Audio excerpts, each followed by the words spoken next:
Hey, garden nerds, we have a sponsor for this episode.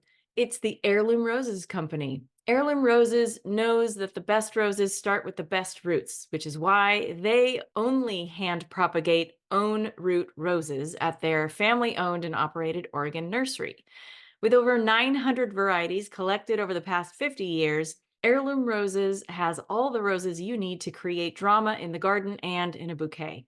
They guarantee a healthy and robust rose every time, thanks to extensive genetic testing and sanitary plant health practices.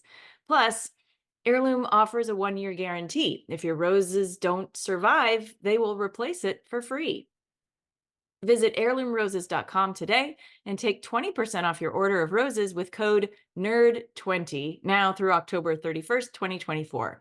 Roses grow best when they're allowed to thrive on their own roots, the way nature intended. So use code NERD20, NERD20, to get your own root roses at heirloomroses.com today. Now, on with the show. Welcome, everyone, to the Gardenerd Tip of the Week podcast, where experts from around the world talk shop, share stories, and offer their favorite tip. I'm your host, Christy Wilhelmi. My guest this week is Susan Poizner. Susan is an urban orchardist in Toronto, Canada, and both an award-winning author and educator. She is the host of the Orchard People radio show and podcast and an ISA certified arborist. Her books include Grow Fruit Trees Fast, A Beginner's Guide to a Healthy Harvest in Record Time, and a new one called Fruit Tree Grafting for Everyone, which I'm excited to know more about. Welcome to the podcast, Susan. Thank you so much for having me, Christy. I can't remember whether I saw you speak at the virtual conference or the Great Grow Along, but it was one of those two. And you have this way of boiling down the details for fruit tree care to what's really important and salient so it doesn't overwhelm people. I like that about your writing. So, what led you to this deep dive into fruit tree care to begin with? I am kind of a funny person. I am just a really strange kind of funny person. So, I was a journalist and a filmmaker, and I never planted anything in my life before my early 30s. Then I get married to Cliff, my husband, who is from Trinidad. And he's really interested in taking our garden and planting tomatoes and all sorts of stuff. And I am super grumpy about it. And I'm like, no, you know what's going to happen? I know what's going to happen. You are going to plant the whole garden because for him, it's all or nothing. You're going to plant the whole garden with stuff, and I'm going to be the one who has to take care of it. No, not happening. Uh-huh. Well, luckily, he persevered, and I fell in love with the magic of gardening because I love food. To see it growing, to taste fresh food that I'm growing in my own backyard was incredible. And sort of my passion for gardening just grew and it kind of became specialized. I actually signed up for a course in landscape design at a Hmm. local university. I took this course and I realized, you know what? I love trees. I just love trees. I see them. I used to walk by them like they were furniture on the street. And now I Right. look at these trees and they're my friends. I really connect with them. Anyways, my love for trees turned into a love for fruit trees because I love food, I love fruit, I love trees, and it all came together. And the way that I teach and write is because I don't learn anything unless I understand it. You Hmm. can tell me what to do. You can tell me, put such and such fertilizer on your tree. And I'm like, I'll be, why? Why? Hmm. What's it going to do? Will it Yeah. work? And if it doesn't work, I'll be like, why isn't this working? I don't get it. What's wrong? So everything that I do and write comes from years of asking questions, talking to experts, reading and researching until finally I kind of think, oh, I get it. And that's what happened to me with fruit tree pruning. I had teachers come in to teach me and my group. We have a community orchard in Toronto that we planted. So I brought people in to teach us how to prune these fruit trees. And they'd come in and they'd teach us 3 years in a row. I did not understand anything until I talked to people about it and I researched more and then talked to more people about it. And I'm like, oh, There's 5 steps to pruning. That's all I need to know. So that's what I like to do. I like to make a fruit tree growing accessible to everyone and anyone who is interested. It should be easy, and it can be easy if we understand why we do what we do. Absolutely, and you do it so well. Now, you mentioned you're up in Canada, so tell us a little bit about this garden that you and Cliff ended up building, and what's growing on there? What are your gardening conditions and all of that? So our backyard garden, that's where we have veggies and flowers and stuff, perennials and stuff like that. But what happened is after my love of fruit trees was ignited, I started a project to plant fruit trees in my local park. And that I did with my neighbors and friends. And so in that park, which was once just not a very spectacular space, it was a green space, but nobody hung out there. It wasn't really very nice. And now we have, I think it's about 18 different fruit trees, all different cultivars, all different sort of types. We grow cherries and apples and apricots and plums and service berries and pawpaws. So we've turned this once boring park into this wonderful space that is so beautiful and fruitful. Yes, and so we take care of it as a community, as volunteers. That is wonderful. And I assume because you're in Canada, it gets pretty chilly up there and you have a dormant season and you're pruning around that dormant season, correct? So yes, so we are really busy, because of our climate. I think we get active in usually around April. We Hmm. start doing work. We've got a big, beautiful pollinator garden, which is an important part of our orchard, actually. I can talk about that. But we start cleaning up the pollinator garden, we start mulching the trees. Now, with regards to pruning, we do some of our pruning in the late winter, early spring, just before the trees are going to come out of dormancy. So we try not to prune in the middle of winter Yeah. because what happens when you prune, you're making a wound on the tree. So your tree is wounded, but it's not warm enough for it to make some cells to heal the wound. Hmm. So what we like to do is, depending on the type of tree, if we're doing winter pruning on it, we do it right before the spring. So we make our cuts, we can still see the tree and its shape and its branches. We'll make the cuts, but we know that it will soon come out of dormancy. And once the weather is warm enough, it will start to create cells that will protect those wounds and start healing the wounds, the pruning wounds. Right. Yeah, I think that's important for everyone to understand. But I want to back up because we're all the way to pruning right now. I want to back up to the the choices that people can make beforehand. So I like to start with bare root fruit trees, and you mentioned them in your book, Grow Fruit Trees Fast, as well. So why do you like bare root trees? Oh, Christy, I'm so glad that you're like saying, "Hey, okay, let's go back to the beginning," Yeah. because so many growers, they're like me. They're like, "I want to plant fruit trees." And so they'll just go to the garden store, garden center or whatever, pick up a potted tree and pop it in the ground. And their chances of success are not going to be very high because there's so many things to consider. And one of those things is, do you actually want to get your fruit tree in a pot? Or do you want to order a bare root fruit tree? So here's the difference. If you get a fruit tree in a pot, you will have bought it from a garden center, maybe even a big box store. And those stores will only carry the fruit trees that people are familiar with from the supermarket. The Gala apples, the Honeycrisp apples, Which which are so you can grow where you live. Where I live, we don't have enough chill hours to grow those, but everybody wants to grow Honeycrisp. I'm like, stick with, Fuji and Anna and Dorset Golden and the Pink Ladies. Those are the four that we can grow down here. But you have a lot more chill hours where you live, so you can grow a lot more, right? Yeah, we can. And yet, if I were to go to the garden center and pick up a Honeycrisp apple, I wouldn't do very well with it. It is one of the hardest apple trees to grow Ah, successfully. Why? That explains why it's so expensive to buy. Professional growers don't even like growing Honeycrisp. Why? It's Why too is that? fussy. It's You fussy. know, Okay. it's fussy. It could be pest and disease issues. It's storage issues as well. So for Mm, them, that's a big deal. But so the beautiful thing is, if you say no to buying a fruit tree in a pot, you say, I'm not going to do that. I'm going to get a bare root fruit tree. You can only get them from specialist fruit tree nurseries. mhm. And those nurseries will carry a huge range of trees. They will also carry the ones you can get from the supermarket, but they will carry easier to grow fruit trees. Like for my area, it could be Liberty apples, Ooh. pristine apples.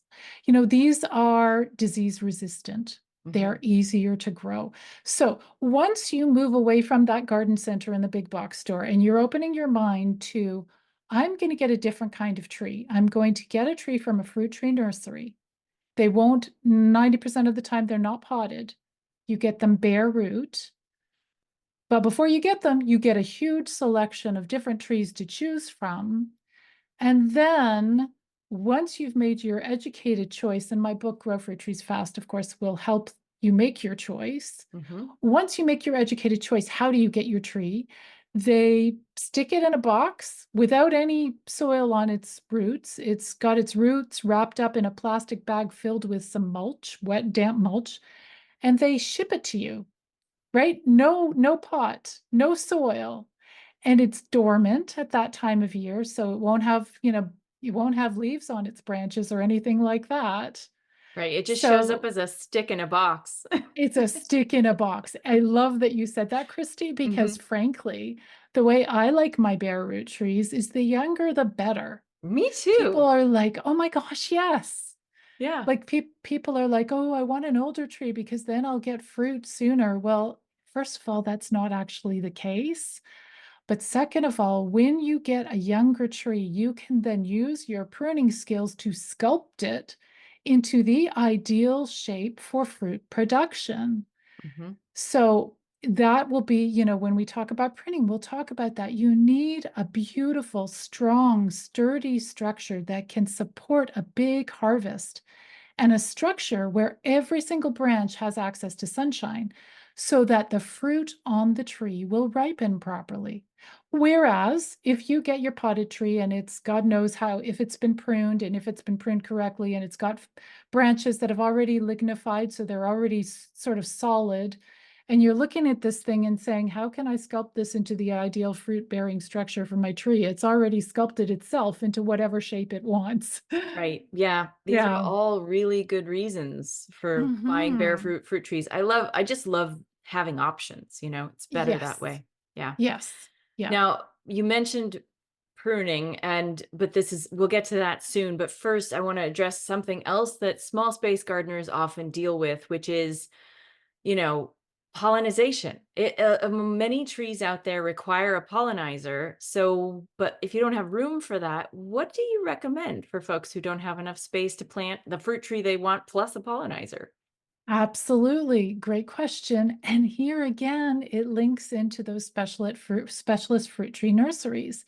They are the answer to all our problems Yeah. because in these nurseries, we can request that our fruit tree be grafted onto a dwarfing rootstock.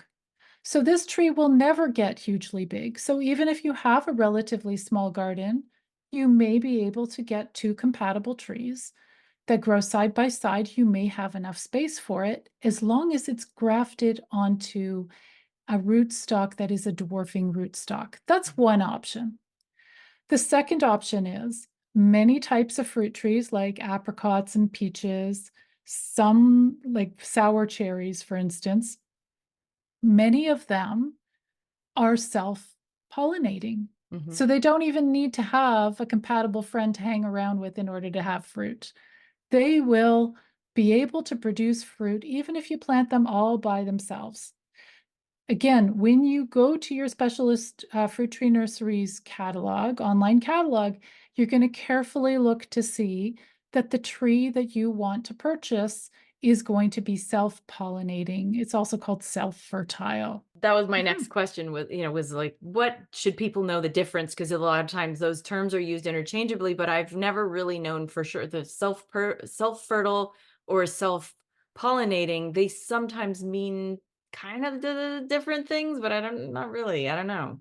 What they're trying to tell us is, listen, this guy needs a partner no matter what, right? Well, Right. or doesn't need a Or partner. it So if doesn't it's need a partner. self-pollinating, doesn't need a partner. Yeah. If it says cross-pollinating, or I don't know what it's gonna the other way that it says it, but if it says cross-pollinating or needs pollinizer, then you know that this tree needs a friend, right? Right. Otherwise, you're going to have a beautiful fruit tree that will blossom but never And produce never fruit. fruit. Yeah. It's sad Never because produce fruit. there are a lot of people here in warm winter climates who want to grow cherries, and there's only two options really. You have to grow royal Lee and mini royal together, and but now there's a new hybrid variety that's called crimson royal crimson, sorry, I'm flipping around my words, but royal crimson, and that is self-pollinating, so you don't need or self-fruitful, whatever you wanna use Yeah, those terms. self-fruitful, that's it. Yeah, yeah, Self-fruitful.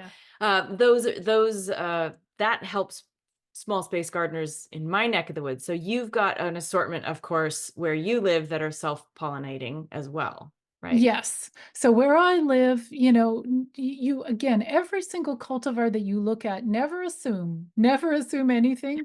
These catalogs are so wonderful. They are often the fruit tree nursery catalogs are very detailed. So I remember the first time I saw a fruit tree catalog, and I'm like, there's one entry on, let's see, I can pick one up here. I've got the Silver Creek Nursery catalog right here. So one entry on, I don't know, let's say so much here, ambrosia apples or something. And there's like so much information in brackets. It says EMLA 106 B9, a chance seedling discovered in BC. And then it says zone 4, harvest late October. It's like so much information in a tiny little paragraph, but it's all really important. Mhm. So in terms of pollination, never assume, just make sure that the tree, if you've got only room for one tree, that it is self-pollinating.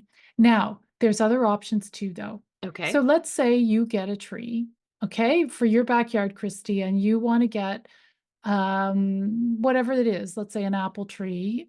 Now, if your neighbor has a compatible apple tree, it's okay. It doesn't have to be in your yard. You've got a Right. compatible apple tree nearby. But let's say there's no neighbors nearby, or let's say you just want another type of fruit growing on your tree because you don't want to get bored with just Liberty apples. Mhm. Well, you take your grafting knife Ah, and scary. you take your grafting knife. I know it's scary. I was terrified when I start. And you can actually graft on branches from other types of apple trees onto your apple tree, Got or it. other types of plum trees onto your plum tree. There's a bunch of things you need to consider. I'm just writing a new and publishing a new book on the topic, fruit tree grafting for everyone. But that would solve one of your pollination problems. Like you have a tree, but you're actually turning it into a multi-graft tree. So it can pollinate itself because it'll have one branch with this type of apple and one branch with another type of apple that can cross-pollinate. And you can put in 5 different types of apples on one tree. Now, I Fantastic. prefer that. I prefer that than buying a multi-fruit tree. I don't like Yeah. multi-fruit trees. They're persnickety, aren't they? Well, and they're like, we have such a problem with pruning them Yeah. because somebody else got to decide where the branches go, and they don't necessarily know how to prune a tree to create a strong fruit-bearing structure for the tree. Yeah. So they put the branches where they think it's aesthetically pleasing. But over the years, you're going to get in trouble because you may need to prune off a branch, and it may be one of the types of fruit that you wanted to keep. Yeah. So this way you can wait till your tree is a little bit more mature and then just put on branches where you want. That will cross-pollinate with everything and give you a really nice diversified harvest. It's a whole other animal, a whole deep dive. We'll have to have expand on this conversation in another episode, I think, sometime down the line. But I have other questions, which I want to get started with because I think soil prep is probably the most important step in planting a tree, because a lot of people make the mistake of just digging a cylinder and dropping the tree in the ground without doing any prep work. Um, and then there are schools of thought around not amending the soil. But what do you do if, you know, for folks who have really clay soil where the drainage is poor, what are the tips that you would advise for people to do before they plant a new tree? Oh, wow. Great question. Okay. So let's talk about what the orchardists do. I was in shock when, again, like I just keep interviewing people and talking to people, especially in the early years when I was trying to figure this out. So I went to an organic orchard here in Ontario and I asked him about soil prep, and he's like, oh, we start that 2 years before we plant any trees. Right. That's shocking for a lot of That people. was shocking for me. 2 years, are you kidding? Hmm. They will plant layers of cover crops and till them into the soil. They will amend that they will do a soil test, submit the test, get the results, put in the recommended amendments, till it in or not, and let the amendments work their way through. And so that the day that they plant that 10 those 10,000 trees, the soil is really receptive and it's perfect. Hmm. Now, for those of us, if people are able to do that, if like, for instance, you know that, in 2 years' time, you want to plant fruit trees and you want to get the garden ready, you can do cover crops. You can, that's a bit of research to do. I actually have an article on it on orchardpeople.com, but you can do that. So you're thinking in advance. But let's say you're saying, look, I'm not planting 10,000 trees. I'm planting 2 trees. I want to plant them this spring. That's okay. But here's what I would say. When you decide that you want to plant a fruit tree, before you even research your tree, go in the backyard and dig a hole. Hmm. Just dig a hole, 12 inches deep at least, a nice size hole, and look at the soil. And pretty much everything I'm telling you, it's because I've made a mistake Right. in that department, right? Like I've just made so many mistakes. So, for instance, in one place where I planted fruit trees, it was a private school in Toronto. I looked, and it was perfect conditions for a fruit tree. It was full sun. There were people that were going to take care of the tree. I thought everything's terrific. But when it came time to plant the trees and we dug the holes, we realized that actually this where we were gonna plant the trees had been a parking lot. And somebody took the asphalt off or the top layer off, and they left the compressed gravel there. So there Super was only compacted. Yeah. oh, Oh. so there was only about 6 inches of soil. Mm. And so fruit trees need at least 12 inches deep of good quality soil. So when you dig your hole, you'll have a look and say, okay, if the soil is relatively like, you can dig it without breaking your arms and breaking your tool, your shovel, then you've got a good start. Look at it. Is there a bunch of, construction garbage in there? You just get some information as it is. And the other thing that I would consider doing is get a little soil test. So again, you go to your local extension service, they will test your soil, they tell you how to take a test. It's not difficult and it's not expensive. Mhm. And just see that your soil has the right nutrients for your tree. After that, then after researching your tree and deciding what you're going to plant and then getting the bare root tree from the fruit tree nursery, you need to plant bare root trees pretty much right away because they can't survive too long without soil on their roots. And so what I do is I would dig a nice big hole that can accommodate the bare root tree. So the roots will stretch outwards in all different directions. And you don't want to cut them short and you don't want to swirl them around Right. because that's how they're going to grow in the future. So you need a hole that's as wide enough so that each and every one of those little roots can go as far as it can go. That will help stabilize the tree. In terms of what to put in the soil, I use mostly native soil because that bare root tree is going to have to adjust. And if it's terrible soil, I might put in 20% of something, triple mix or something like that. Like a Or compost kind of yeah, thing? I don't know that I would actually put compost in there because these roots are delicate and you don't want to give them anything that might burn them or Uh-huh. whatever. So something that will just soften the texture of the soil. Okay. Hopefully, maybe you even amended the soil the year before if you prepped in advance. Um, but the fruit tree isn't going to want nutrition when you plant it. It's Right. going to have to take, 3, 4, 6 months to just accommodate to where it is, to just get used to this new location. Yeah. The beauty of bare root trees is that they will adjust better to this new location than they would if they had their roots squeezed into a pot and they're used to a certain kind of pot soil. So, Right, yeah. and fertilizer because 'cause they're being fed at the nursery, Oh, and yeah, yes. so there's I that. never thought of that, Christy. You're absolutely right. Oh my Yeah, gosh, that totally makes sense. and, just as an example, I did an experiment. We do a lot of experimenting around here at Garden Nerd. I did plant a tree in unamended native soil just to see what would happen, and that tree is doing so poorly. I can't even tell Oh, you. It's just not happy, and so I have a mind. It has hardly grown in this, and I think I did this back in 2020. No, it was before that. No, yeah, it was 2020 is when I got we were taking the pictures for the book, and it never grew. It just is sort of sitting there. So I have a mind to dig it up. I've been like leaving it there just to see what the results would be over several years. And just to prove a point that really do amend your soil, do work on your soil and get it to the point where it's going to be perfect for your, like you said, where it's perfect for the tree that is to come.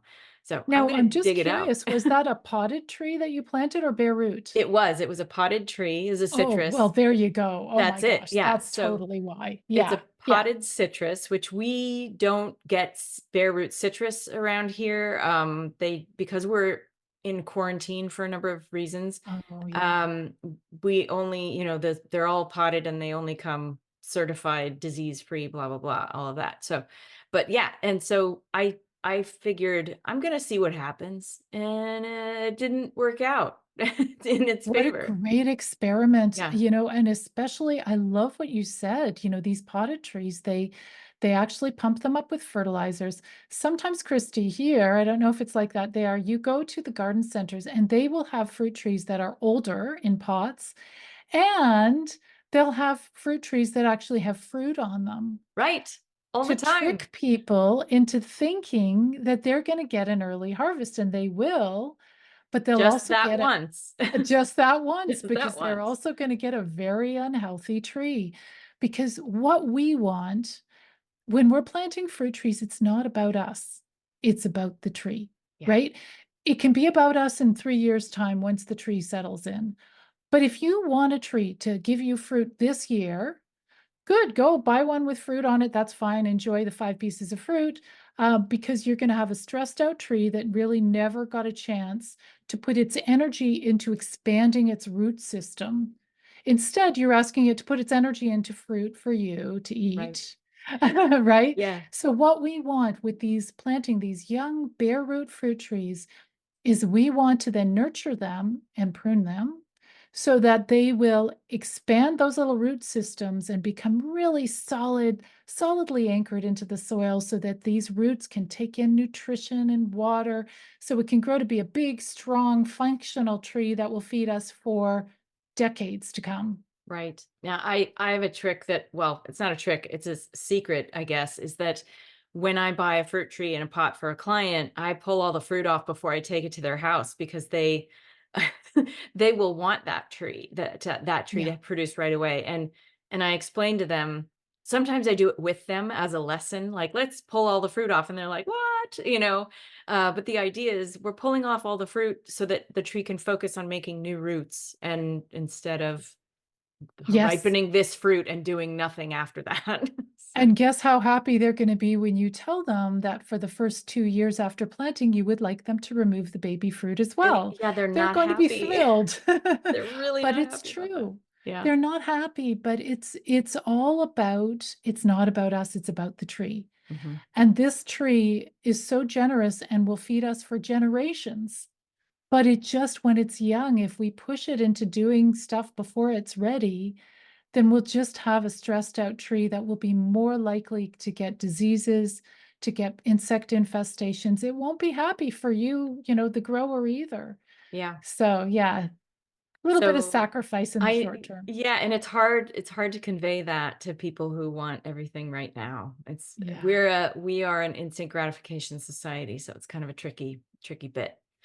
Um, Yeah, and it's also about here's something that might help when you talk to clients. You might talk about growing fruit trees as a partnership. ooh, that is a nice way of putting it. Yeah. So this is what happens. Fruit trees are not, they do grow in nature, but the kind of fruit trees we grow are grafted because we want a certain variety of fruit. So they need extra nurturing. So if you want a wonderful harvest, you and the tree need to work in partnership to make that happen. And so, as the grower, you'll need to make sure it gets watered because fruit trees can only take in nutrition in liquid form. So, if there's no water for it, there can be lots of nutrition in the soil, but they won't take it in, right? Right. They won't get the nutrition. And you'll be removing the baby fruitlets in the first year or two. And then after that, you'll be removing some of the fruitlets, thinning the fruit on each branch so that the remaining fruit can become bigger and juicier and sweeter. So it's a partnership. You guys are working together and you will be good friends with your tree. Yes, and speaking of pruning, it's a daunting concept because every tree has its own needs and not all trees produce fruit the same way, so you have to train the tree and respect the tree in the way that it wants to grow. So, how do you approach summer versus winter pruning for your fruit trees to deal with each tree differently or how, in its own regard? So here's the thing that I discovered, and it took me a long time. The thing is, once you understand the science, you can prune any fruit tree.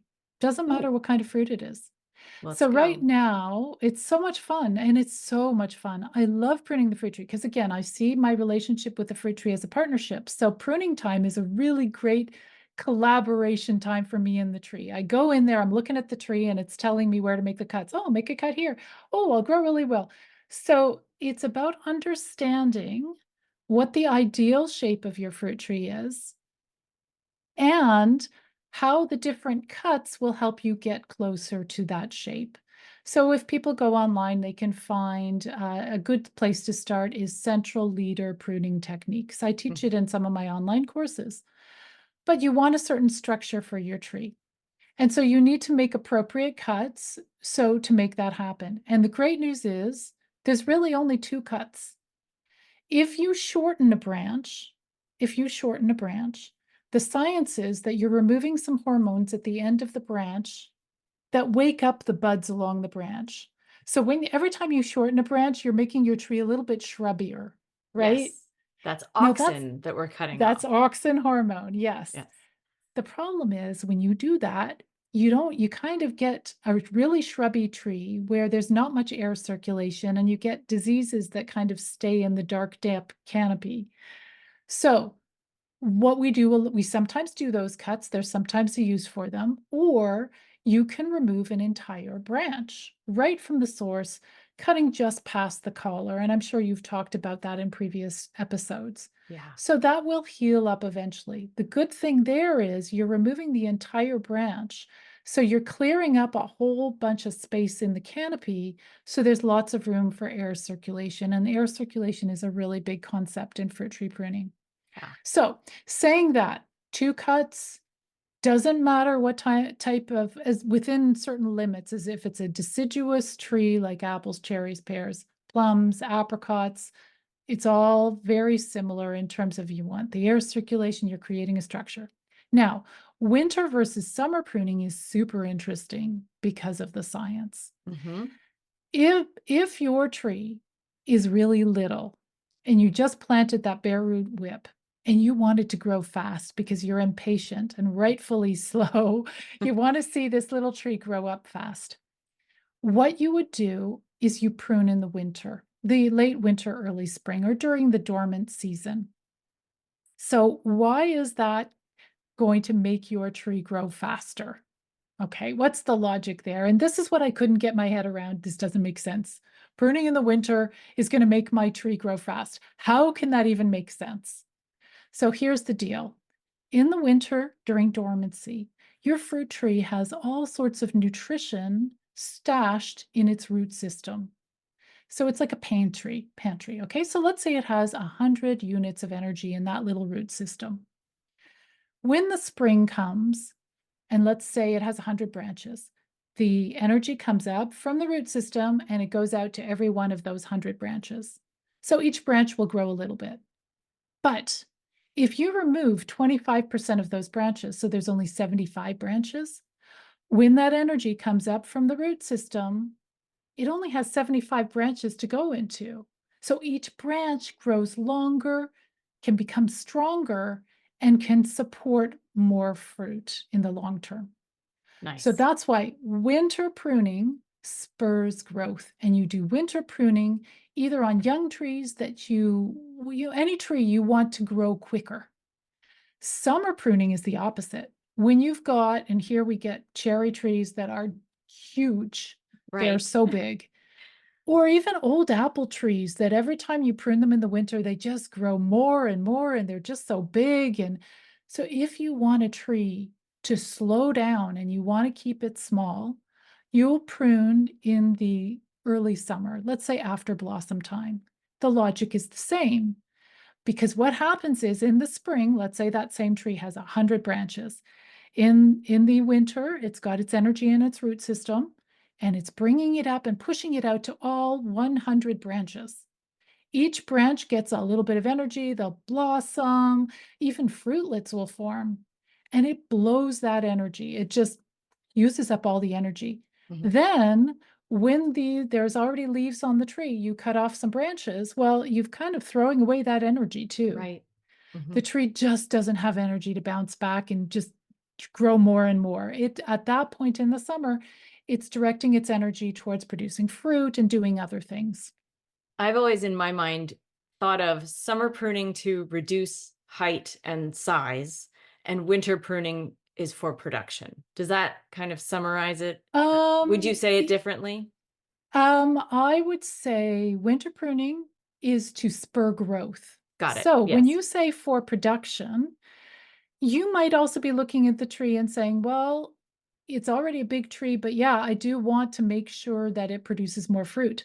But that goes back to my first point. Let's say you can remove entire branches. And again, each branch will have more energy for growing longer, growing stronger, and producing fruit. So, yes. Okay. But something you can experiment with for your deciduous trees is saying, okay, this tree is I want to try shortening a branch. Yes, I'll get a lot of little branchlets, but will it produce more fruit for me as well? Let's try it. Let's see what happens. Nice. But I Okay. think that the tried and tested way is really to mostly rely on removing entire branches. Yeah. Okay, good. Well, we have said so much, but we are at tip time. So I want to ask you, what do you have a favorite tip that you'd like to share with the Garden Nerd audience? Oh my goodness, what is my tip? Okay, so my tip is that, and this is why I wrote my book, Grow Fruit Trees Fast. People, when they want to grow fruit trees, people like myself, a few years ago, quite a few years ago, we just want to run out and buy the fruit tree. And it takes a little thought, but it's not rocket science. So, my suggestion would be if you are interested in planting fruit trees, grab a copy of my book, Grow Fruit Trees Fast. And I'm saying that not just to sell books, but because it takes 1 hour to read. And in 1 hour, you will learn everything you need to know. And you can decide if you still want to plant fruit trees. I think you will, but you'll just know what's involved. You'll know about feeding, you'll know about choosing the right tree. You'll know what pruning is for, and you'll know about pests and diseases and what you're going to need to do there. So I would say my top tip is if you haven't planted a tree yet, then just take a little time to research what's involved, and then you will be a way better grower. And my second tip is if you already have a fruit tree, learn how to prune. And the reason I'm saying that is in the early years, when I finally figured out what pruning was all about, that was the only way I prevented diseases. Um, and kept the trees strong. I didn't have any other tools. I didn't know about integrated pest management, but that alone helped keep those trees healthy and productive.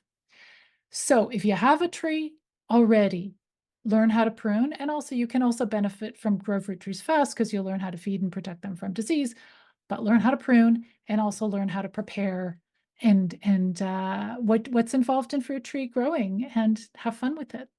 Yeah, your book, I read it quickly. It's 100 pages, right? It's just Yeah, very I think it's like a less than that. It's just so short. I literally did the word count to say, can somebody read this in an hour? And you have to be a little bit of a fast reader, but you can. yeah, but certainly in Yeah. 2 sittings, you can get the bulk of what you need to know in Yeah. order to go forward, which is Yeah. great, and I think it's because especially, there are so many decisions to make along the way, Yes. it helps guide people in that direction, so I think it's great for everyone to pick that up and use it to plan your fruit orchard. Sounds good. Excellent. Well, thank you, Susan, for sharing that expert tip and for being a guest on the Garden Nerd podcast. Where do people find you? Well, I so appreciate being on your show, Christy. It's really fun for me, and I love your questions. You keep me on my Sure. toes. So if people want to learn more about me, they can go to orchardpeople.com. There they will find that I have lots of articles, like I have articles on pruning and fertility management and pests and diseases, so you can browse through those. I've got my radio show and podcast. You can listen to episodes where I talk to experts in fruit tree care, and I always boil it down like you are to the simplest elements. Mhm. And I also have online courses. So I teach people fruit tree pruning. I have a course called Researching Fruit Trees, where in 2 hours, I will help you choose the right tree for your unique location, wherever you live. It's a really fun course. I like that one. So that's Researching Fruit Trees for Organic Growing Success. And then I have my certificate in fruit tree care course. So I have lots of courses. So that's how people can find out about me at orchardpeople.com. And thank you so much for inviting me on your show.